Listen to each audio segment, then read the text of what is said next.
क्यों भूली गरे अपना यो ना देश तुम्हारे, फिर पीछे पछताओगे कर ले सोच विचारे।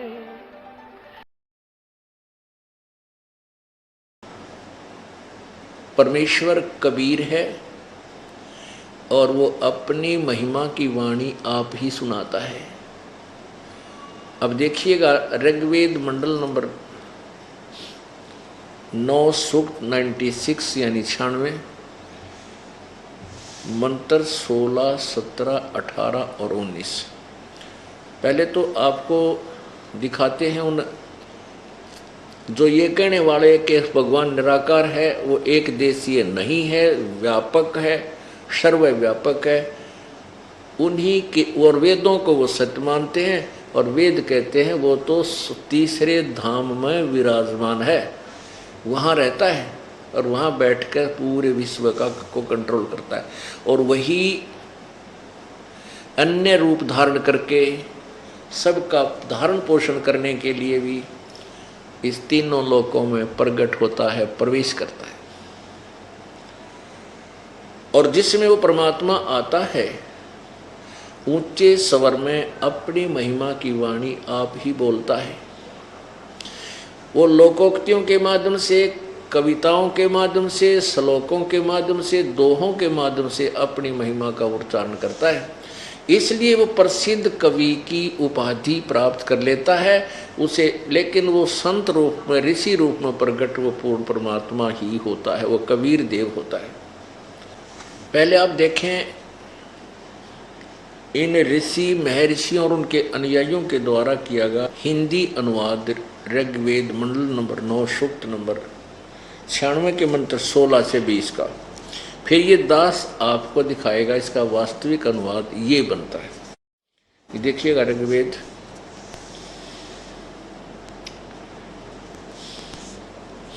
महर्षि दानंद सरस्वती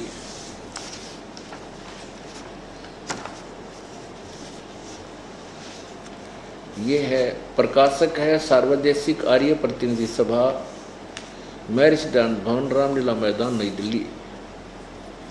और मुद्रक हैं ये है महर्षि दानंद कृत, महर्षि दानंद सरस्वती कृत।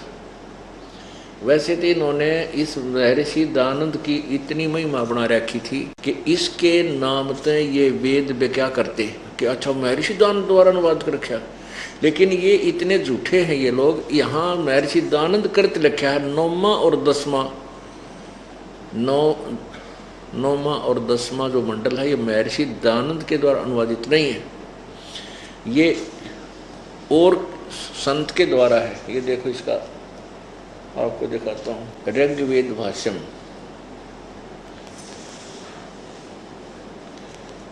इन्होंने क्या बताया है कि महर्षि दानंद सरस्वती ने तो मंडल नंबर 1 से 6 का अनुवाद कर रखा है और श्रीपाद दामोदर सातवलेकर ने मंडल 7 से लेकर 10 का अनुवाद किया है। ये देखिएगा ऋग्वेद भाष्यम महर्षि दानंद सरस्वती, संपादक दानंद समर्पण, विश्व मानव उत्थान परिषद, पंजीकृत 46/5, सामुदायिक केंद्र, पूर्वी कैलाश, नई दिल्ली। ये यहाँ से छपा है और यहाँ ये प्रकाशक है इसके। एक स्वामी दानंद की ये पॉइंट जो है यही एक पूरे उसके वक्तव्य में सत्य है। वेद सब सत्य विद्याओं का पुस्तक है, महर्षि दानंद। प्रकाशक है विश्व मानव उत्थान परिषद, पंजीकृत, ये वही है। मुद्रक है कंप्यूट डाटा सर्विसेज, नई दिल्ली, इतना। तो ये कह रहे हैं कि श्री दानंद ने तो केवल ऋग्वेद मंडल नंबर 1 से 6 का अनुवाद किया, से 7 से 10 किसी और ने किया। और ये इसके नाम पर बेच कर दानंद के नाम की झाम और लगी पाई तो श्रद्धालुओं ने उसको श्रद्धालुओं ने उस बुक को सहर्ष स्वीकार कर लिया और इस दयानंद की ऐसी महिमा बना रखी थी। सुखी इसको कह का पता नहीं था, भक्ति और अध्यात्म ज्ञान का ज्ञान नहीं था, न ही इसको कुछ संसार व्यवहारिक बातों का ज्ञान था, ना कोई समाज सुधार का ज्ञान था, ये तो कति अनाड़ी था। अब इन्होंने इसके ऊपर लिखा है, देखो ऋग्वेद मंडल नंबर 9 और 10,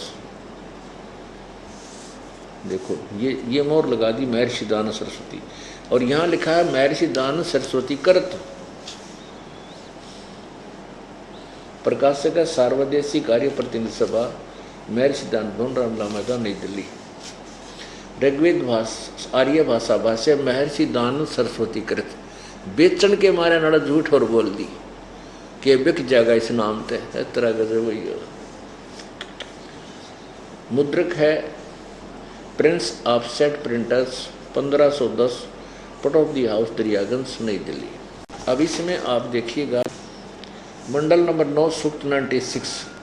अब 16 नंबर में, मंत्र नंबर 16 में इसमें ये कहा कि हे परमात्मन, सर्वोपरि रहस्य श्रेष्ठ नाम जो आपकी संज्ञा है, जो तुम्हारी संज्ञा है, आप उसका ज्ञान कराएं। इसका सीधा अर्थ है कि हे परमात्मा, वेद बोलने वाला ब्रह्म कह रहा है कि हे परमात्मन, आपका जो सबसे श्रेष्ठ नाम है ना, गुप्त, जो गुप्त सही नाम है आपका, आप उसका ज्ञान कराएं। इसका उत्तर यहाँ दिया 17वें में। शिशु जगानम हरियंतम मर्जंती सुगंती वहीन मरुतो गणेन कबीर गिरभी कावेना कबीर सोम संत सोम पवित्र अत्यति रेभन। इसमें इन्होंने क्या बना दिया कि शिशुम, उस परमात्मा को, देखो शिशुम माने यहाँ लिखना था वो शिशु रूप में प्रकट होने वाला परमेश्वर जो सदा प्रकट है। जज्ञानम माने प्रकट होता है, शिशु रूप में वह प्रकट होता है, प्रकट है, जो वो तो आ जाता है। तो जो अत्यंत कमनीय है उसको उपासक लोग ऐसे ऐसे करते हैं। अच्छा देखो इन्होंने क्या किया है कि गुणों का वर्णन द्वारा वर्णन करते हैं यहाँ, और कवि, इन्होंने कवि अलग कर दिया, गिर भी अलग कर दिया।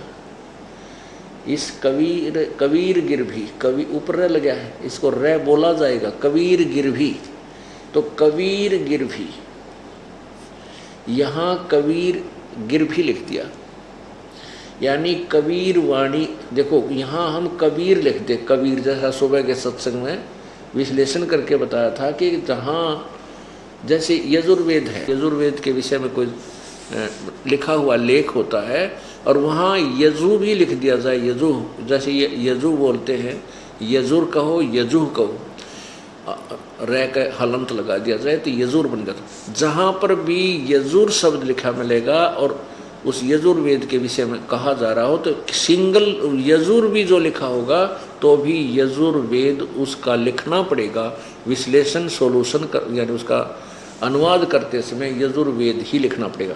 तो ऐसे यहाँ कबीर गिरभी यानी कबीर परमेश्वर की वाणी, यहाँ हमने ऐसे बोलना है।